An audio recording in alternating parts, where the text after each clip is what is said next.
Hello everyone, welcome back to the Tabletop Almanac. My name is Simon and I am going to be looking at the Symbaroum Game Master's Guide in this episode.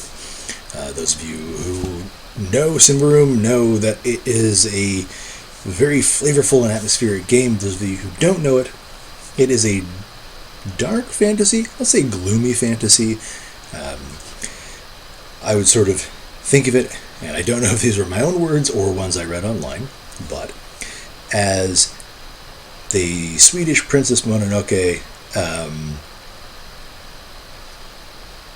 pretty much that. Like it, the themes cover some similar ground, and it has this Swedish sort of Nordic background to it, where it's gigantic trees, snow, lost civilizations, and so on.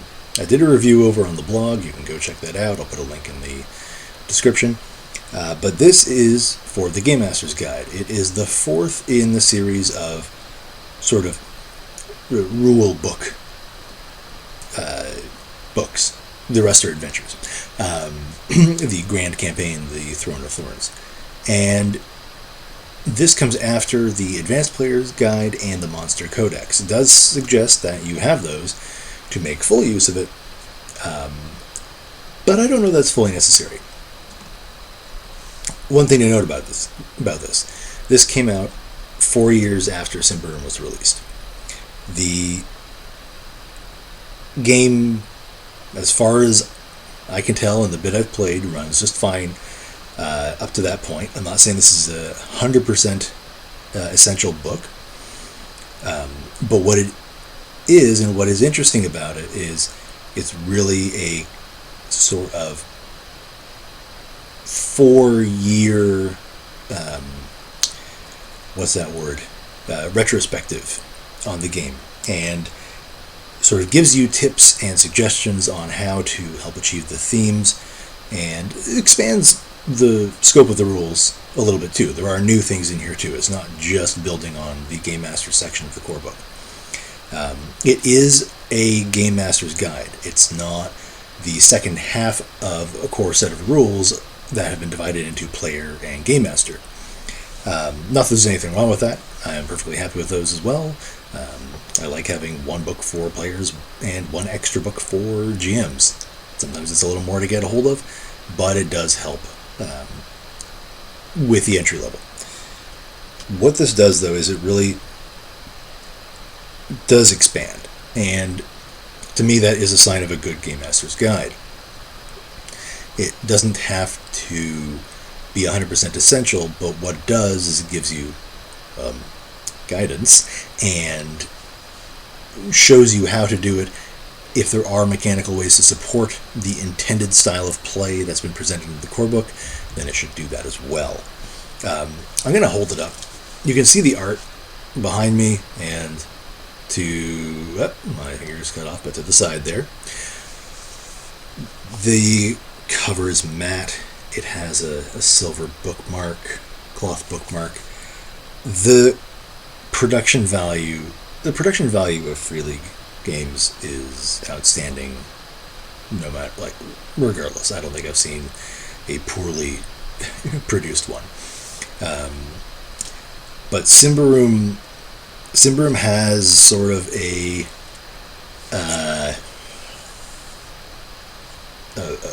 level to maintain throughout it, and it is this stellar art. A pretty good layout, to be perfectly honest. In retrospect, I found the core to be a little trickier in terms of the layout, and I'm very sure I'm not alone on that. I've read a few statements to that effect, but it's not insurmountable. So, but what does this do? This is 3 sections: the adventure, the challenges, and the rewards, all about creating an enjoyable game. The adventure section, I mean, honestly, look at all that. Like, is that not gorgeous? Even if you never play it, Put it on your shelf. Put it on your coffee table until someone asks you, "What is this?" Picks it up, looks at it, and you go, "We can play." Okay, so the first section is about building the game world. And the first chapter specifically is about working on Symbaroum's theme, the struggle between civilization and nature, about our attempts to cultivate and exploit nature versus the reaction of nature to us. So you can see that Mononoke thing, if that's something you're familiar with, coming through. I'm not saying there aren't giant wolves. Some of the things that it really does sort of hone in on might be similar to what you might have gone through in a language class, a writing class, or a comprehension class. And there's no reason that shouldn't be repeated and reproduced here. Because one, it's another way of, someone else's way of saying it. And two, it's someone else's way of saying it who is intimately familiar with why you're looking into setting up conflict, building atmosphere, tone, how to structure a story, how to assign a theme to a story and then build the story around that, how to look at nature versus civilization, individualism versus collectivism, and so on, in regards to a role-playing game. So, all pretty important things. And then in terms of like support concepts for that, how to work on history, how to present cultures, and the overall process of that. And then, much like those classes, it does get into narrative structure and themes, recurring roles, how to establish the plot in the first adventure, and how to build the first adventure. Because that's how you're going to hook your players, is by starting there and moving on. And then, what do you do? What do you do during downtime? There are some abilities that are only or primarily used during that period between, let's say, conflicts, and sort of how to fit that in there, and how to build to a fantastic climax and then end satisfactorily for everyone involved. Now, in doing so, it does sort of speak to impact and how things will develop and all these things that are helpful to keep in mind. It doesn't always give a 100% full layout on how to do that, right? This isn't a step-by-step, this is how you build a successful series, campaign, but it does give a fair number of good pointers. This is a mix of things you're going to read before the game and some things you might reference during the game. I did find that the rules sections were not light per se, but they're not super in-depth. So you'll probably be able to memorize them or note them down and then not have to reference the book, or, because they're on a couple of pages. They're not each element. They're not necessarily a huge chunk of, okay, now here is mass combat. 10, 20 pages later, your, math teacher is cackling and so on. I do like that it does bring in troop play. And troop play, if you are unfamiliar with it, is a little different way to run a game. I am most familiar with it and was introduced to it through Ars Magica, because in Ars Magica you play a group of wizards, their companions, and the various people that hang around the spooky tower, cleaning, cooking, and guarding it from mundane threats, or non-mundane threats. And the way that troop play works is that you rotate the Game Master, and partly that's because in Ars Magica, your intent is to only bring along one wizard and one companion, and everybody else plays the rest of the stuff. And that, your game may vary. Ours does. But the idea is that you have these separate groupings of PCs, and everyone has a character in these groupings, and that's how true play works here. And so they suggest things like you could focus around a location. One of the Ordo Magica's chapter towers, or a temple, play a merchant caravan, and so on. And that way you get a very wide view of the game. It's something I've wanted to do with a number of games. Sometimes you might do that with West Marches, and therefore you got a bunch of different PCs who are interacting in some ways, but playing with different characters as you go around. And that one is more focused on geography. This one is more focused on relationships and community. But I like that it's in there because it's a fun way of doing things, and it's not one that gets brought up all that often. So, and to be honest, there are some dedicated forever GMs, and there are people who love GMing, and there are people who love GMing but also love playing on that other side of the quote-unquote screen. So it is nice to have there.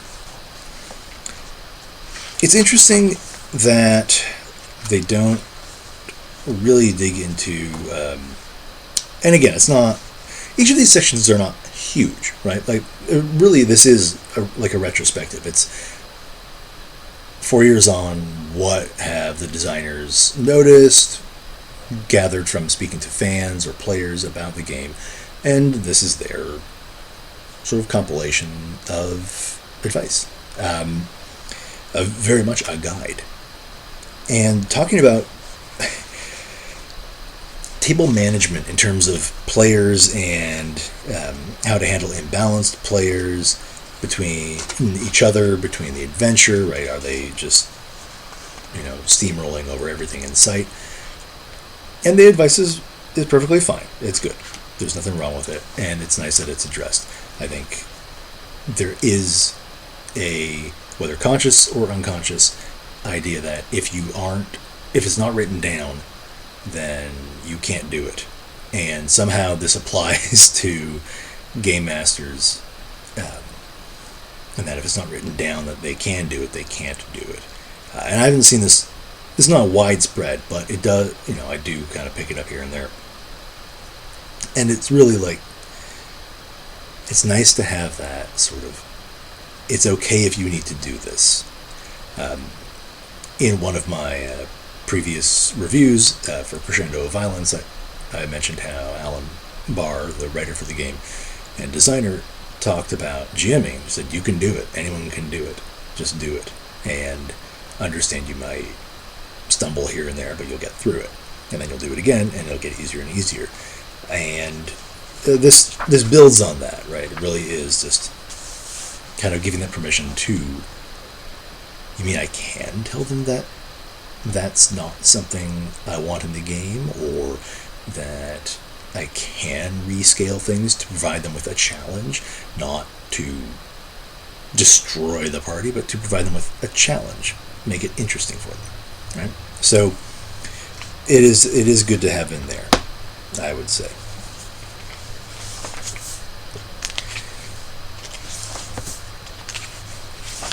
There's a good and nice section on not playing specifically in Ambria and Davokar.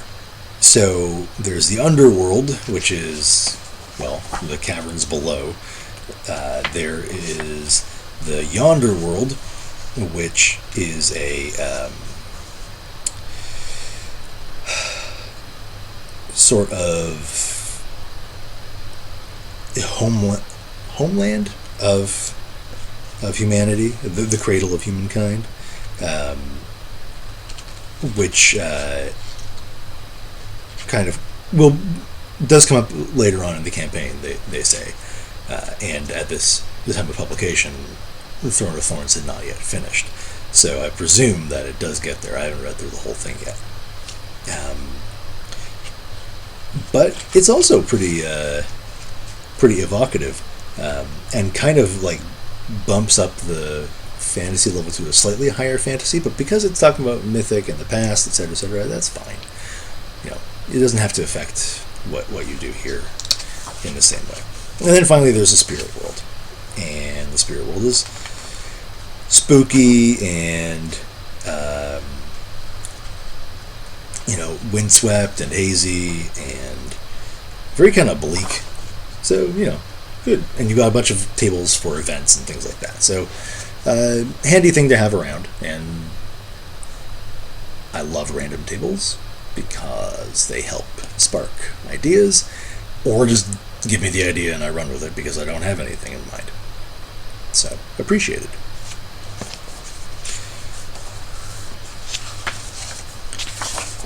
Goal-oriented role-playing. Goal-oriented role-playing is the final section of the first part of the guide, and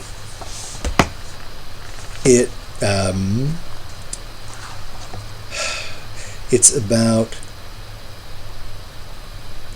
that exactly. It's about picking a goal for your characters and how to achieve it, how to get there.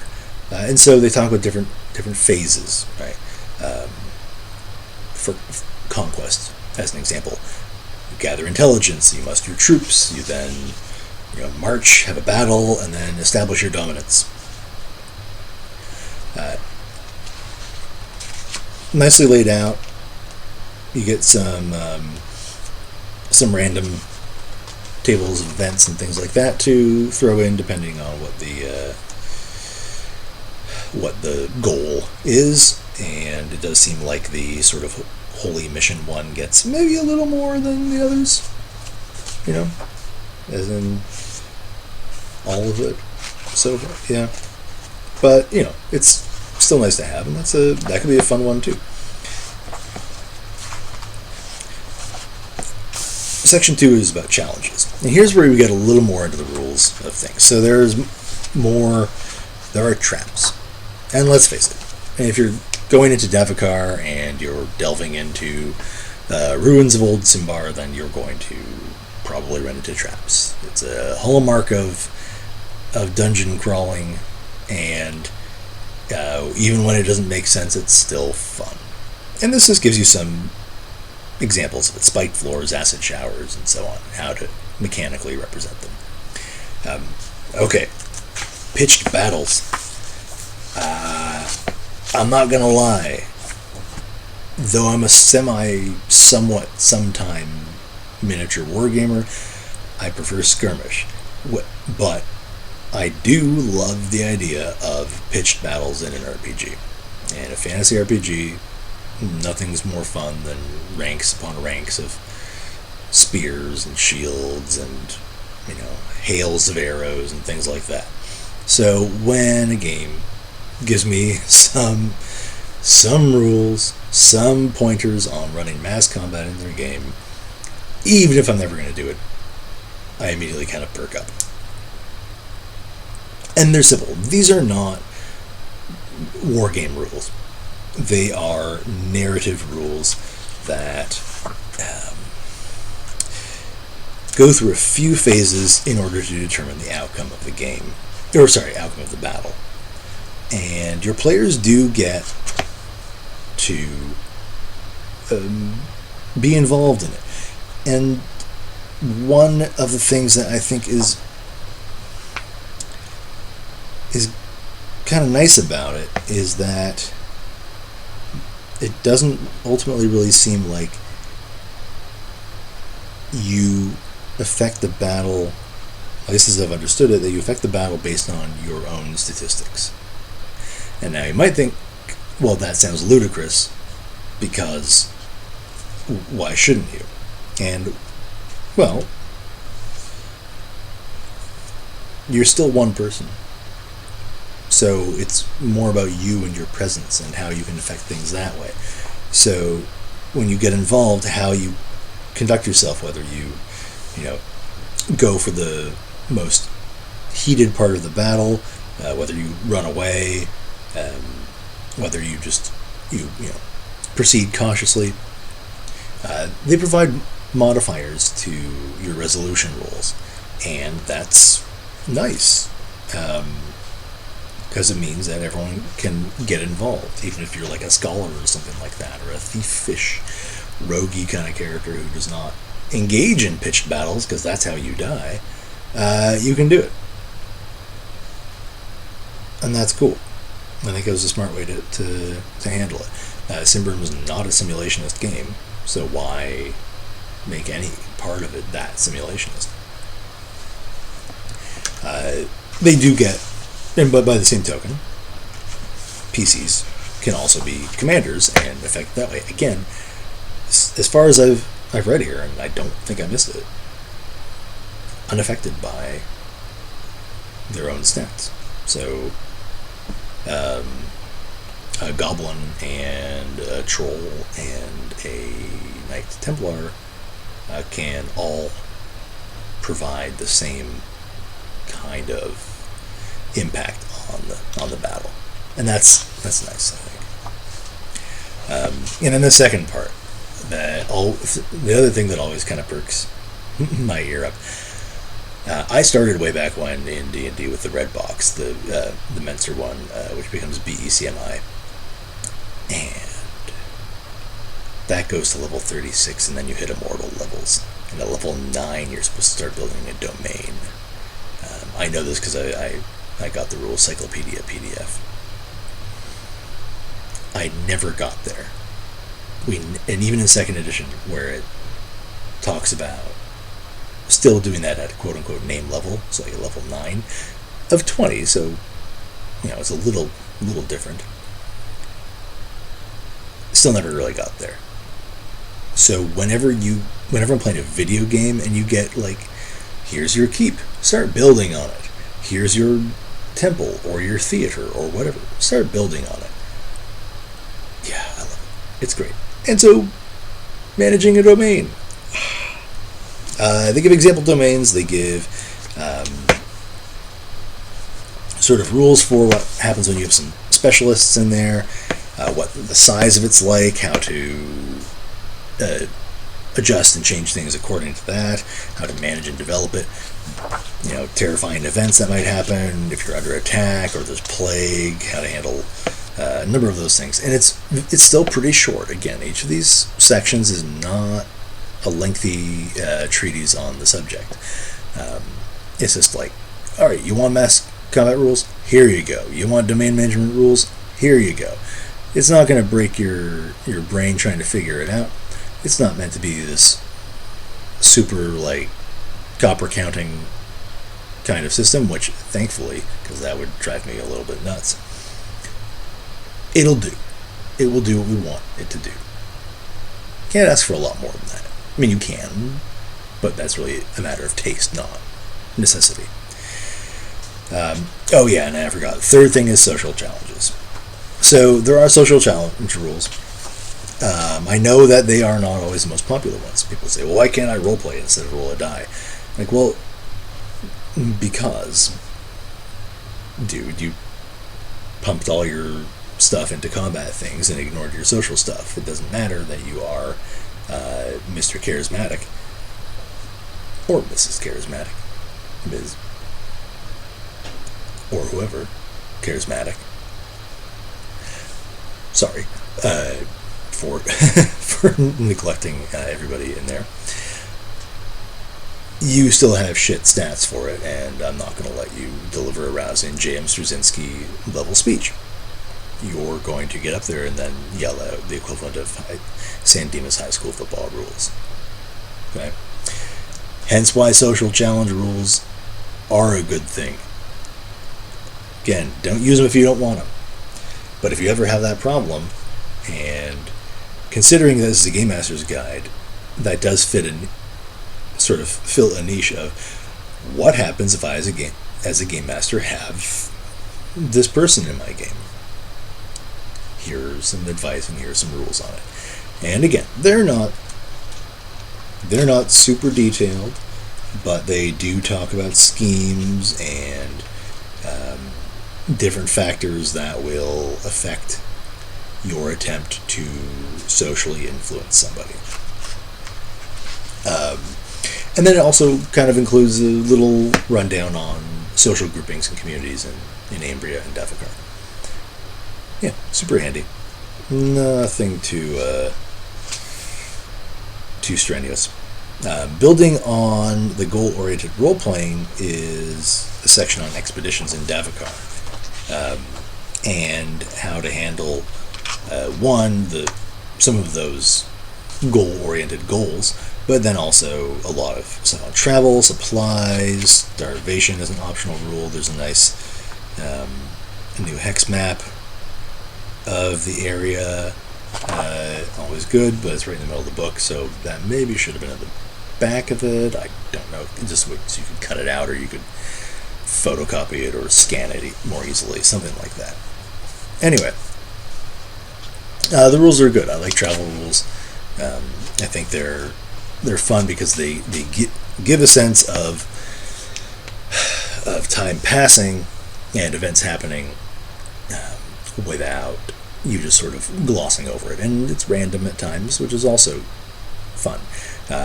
And really, this just builds on what's already in Symbaroum. Okay, and that's probably the biggest section of there because it covers treasure and ruins. There's bits on exploring them, random tables to create the ruin and what it once was, which is nice, right? Like, why not have stuff like that in there? Okay, let's.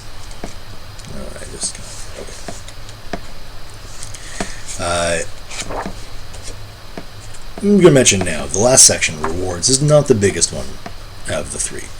So we're really getting the bulk of things here. If you like magic and you like mystical stuff and you like big effects, then you might be interested in the ceremonies section, which is all about rituals and ceremonies that have great impact on the world. The magic can change history, geography. It can cause grand natural disasters, less natural in this case. And yeah, there's just some nice. There's a nice sort of set of guidance through it. The ceremony takes place over these stages. Here's what happens at each of them, and so if it gets interrupted at this point, then this, and so on and so forth. Some of the examples they give are based on the different kinds of magic. So there's Firestorm for wizardry, which basically just creates a gigantic fire in the specific area that's indicated, which is fun. Tidal Wave for witchcraft, which hits a big area of effect as it pulls water and a tidal wave out of whatever's nearby. Summon Demon Court, as the Yonder world gets contacted and opened, and it pulls in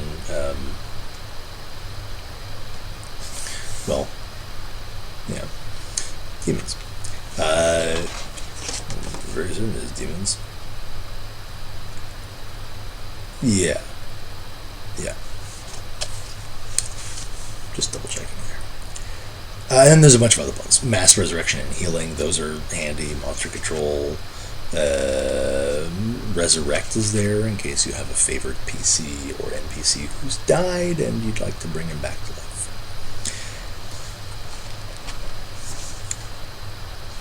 Legendary Creatures ends that section. And it is what it says on the tin. It's about taking creatures from the bestiary, the codex, and slapping some stuff on it to make them legendary. They're not just a wolf, they're a giant wolf. In fact, there are multiple of them, and one of them is their goddess, and she's Snow White, etc. I think she had twin tails, but I can't remember. It's been a while since I saw that movie. Point being is that you can use that to create the big creatures, and that's fun. Okay. Section 3. The rewards. Things to make the players happy they went through the adventure, besides just the sheer experience of it, because it's there. Or the real reward were the friends we made along the way. Rewards were the friends we made along the way. And this is just different ways on how to how to not just like throw cash at them, right? Boons or burdens, traits, pacts, anything that gives them a sense of reward, even if it is or isn't what they would expect. Some sort of payoff for what they did. And yeah, covers some nice ideas. Greater artifacts is all about creating the big ones. Like, Zashiki's Twin Blades is a good one. Yeah, basically Zashiki's Twin Blades let you do a whole bunch of stabbing with them. But more importantly, each of these things has an adventure hook. And you can never have too many adventure hooks in a game. So yeah, some good stuff there. And a good number of them as well. Like, you could just run a whole pile of adventures based off the hooks here. There are a ton. And then there is some bookkeeping aid in a faction status sheet. And it's a good way to kind of take your PC group and then, are we still friends with the Ordo Magica? Why not? And individually as well. How do we feel, and how does the Iron Pact feel towards us? Right? Things like that. So, I hope I've given you a good idea of what's in here. I don't believe in not spoiling the subjects of it. But besides the gorgeous art and layout and production, I think you will find a number of good and useful sections in the Game Master's Guide. Even if you've done this for decades and feel you've read all of them, never hurts to just have it kind of jog ideas, or you've forgotten something or just never looked at it in that way before. Do I think it's the most critical of the 4 books to own? Probably not, but that's also probably why it was last. Just, going out on a limb here. But it does do what it says it is going to do, and that is cover things that didn't get a chance to be covered earlier. And it does reprint a thing or two from some of the Throne of Thorns, and it does the Monster Codex as well. Not a bad thing in my mind, especially from the Throne of Thorns. If you don't want to play the Mega Campaign, then there's no reason you should have to go hunting through it for rules you might feel are or should be inherent to the core content. So, it's a good book. I would definitely recommend it. But you'll probably get more immediate utility out of the Advanced Player's Guide and the Monster Codex. Monster Codex, I presume. I have not looked at it yet, but one does not really have to when it's a monster book, unless they have like 2 monsters and then no real information, which I've looked at my digital copy. That's not the case. So, Symbaroum Game Master's Guide from Free League Publishing for the Symbaroum role-playing game. I would definitely recommend it. Give it a go. And it's also just gorgeous to look at. So, that is our review for this episode. Come back next time and we'll have more looks and takes on old or new role-playing games and supplemental material. Until then, I am Simon. This is the Tabletop Almanac. Thank you for joining, and we'll see you again.